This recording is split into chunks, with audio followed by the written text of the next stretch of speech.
तो इस एपिसोड का नेम है ब्लैकमेल। तो एपिसोड की स्टार्टिंग में हम फ्लैम मेंबर को देखते हैं, जिस पे बैठकर गोहान आता है किसी डायनासोर के घोंसले में, लेकिन उसे वहाँ पर वो डायनासोर का बच्चा नहीं मिलता जिससे उन लोग मिलने आए होते हैं। वो गोटेन भी उस अंडे के नीचे से निकल के बोलता है कि टोटो मुझे कहीं भी नहीं मिला और मैं कब से उसे ढूंढने की कोशिश कर रहा हूँ। तब गोहान बोलता है कि हम कल आके उसे ढूंढेंगे। फिर बाद वो दोनों घर चले जाते हैं। उसके बाद सीन शिफ्ट होता है और हम मिस्टर सेटन को देखते हैं, जो अपनी पुरानी वर्ल्ड टूर्नामेंट को देख रहे होते हैं। उसके बाद वहाँ उनकी बेटी बिडेल आती है, उनको जूस देती है और बोलती है कि आपने जो पिछले साल वर्ल्ड टूर्नामेंट जीता था ये उसका है वीडियो। तो मिस्टर सेटन बताते हैं हाँ, तुम्हारे डैड हर साल इसे इसलिए करते हैं क्योंकि वो एक अच्छा वॉरियर है, लेकिन एक बार उन्हें किसी गोकू नाम के आदमी ने हरा दिया था, लेकिन उसने चीटिंग की थी और बल्कि असली विजेता तो तुम्हारे डैड है। इसके बाद हम गोकू का घर देखते हैं, जहाँ पर गोटेन गोहान बैठकर खाना खा रहे होते हैं।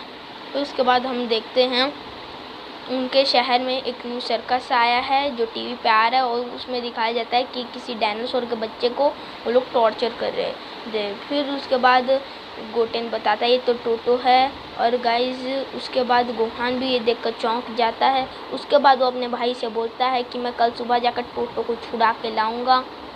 उसके बाद वो दूसरे दिन सर्कस के मालिक के पास जाता है, उसे समझाने की कोशिश करता है, लेकिन सर्कस का मालिक उसे चिल्ला कर बाहर भेज देता है। उसके बाद गोहान सर्कस के बाहर आकर सोचने लग जाता है कि अगर टोटो के मॉम डैड को पता चला तो यहाँ शहर में आकर तबाही कर देंगे, इसलिए वो सुपर सैयरमैन बनता है गोहान। उसके बाद वो टोटो के पास जहाँ पर वो कैद था वहाँ पर जाता है, और फिर उसके बाद वो पिंजरे को तोड़कर उसके अंदर घुस जाता है।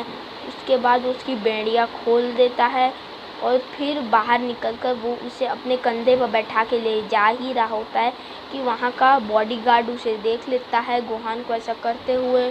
उसके बाद वो गोहान के ऊपर लोहे की रॉड से हमला करता है, और गोहान को वो रॉड लगने वाला होता है कि उससे पहले गोहान उस अटैक से बच जाता है, और उस आदमी का लोहा का रॉड उसी से उसको घुमा देता है। उसके बाद वो उसकी लोहे की रॉड छीन कर उसे एक रस्सी की तरह यूज़ करता है, और उसके बाद गाइज वो उड़कर चला जाता है। इधर सर्कस के मालिक को भी खबर पहुंच चुकी है कि उनका जो डायनासोर है कोई ले गया है।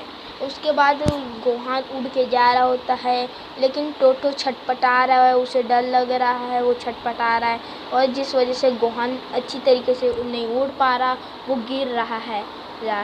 उसके बाद टोटो चकरा कर बेहोश हो जाता है।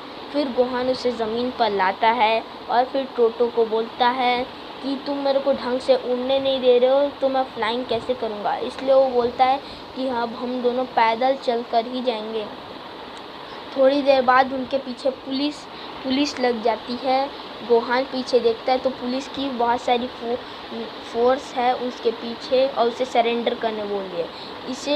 इसीलिए गोहान उससे डर कर भागने लग जाता है, और वो एक बिल्डिंग से दूसरी बिल्डिंग के पीछे भाग रहा है, पूरे शहर में भागने लग जाता है।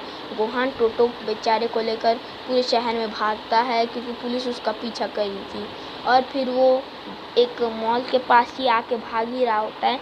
उस सर्कस के मालिक का एक आदमी उसके सामने ट्रक ला के खड़ा कर देता है ताकि वो नहीं जा पाए। अब उसका रास्ता रुक जाए, लेकिन गोहान उस ट्रक के ऊपर से जंप करके चल देता है, और उसके कारण पुलिस रास्ते में रुक जाती है। उसके बाद गोहान और भाग ही रहा होता है कि तभी वहाँ मिस्टर सेटन की बेटी बिडेल आती है और बोलती है कि ये देखो अपना सुपर सैयरमैन जो सबको बचाता है। ये देखकर गोहान चौंक जाता है। उसके बाद वो बोलती है कि तुम दुनिया को बचाने के चक्कर में उन लोगों के दिल पे कब्जा करते हो और खुद चोर बनते हो। गोहान उसे समझाता है कि ये डायनासोर उन लोगों का नहीं है, ये डायनासोर किसी माँ बाप का है और वो आके से तबाह कर देंगे। लेकिन वो बिडेल समझ ही नहीं रही थी और बोलती है कि तुम्हें अगर हिम्मत है तो मुझसे फाइट करो और गाइस मैं यहाँ एपिसोड एंड कर रहा हूँ, क्योंकि गाइस ये 2 पार्ट्स में है। तो गाइस इसका पार्ट 2 मैं जल्द ही लाऊंगा। अगर आपने मेरे चैनल को सब्सक्राइब नहीं किया तो सब्सक्राइब कर दीजिए, उसके पीछे बेल दबा दीजिए। ओके।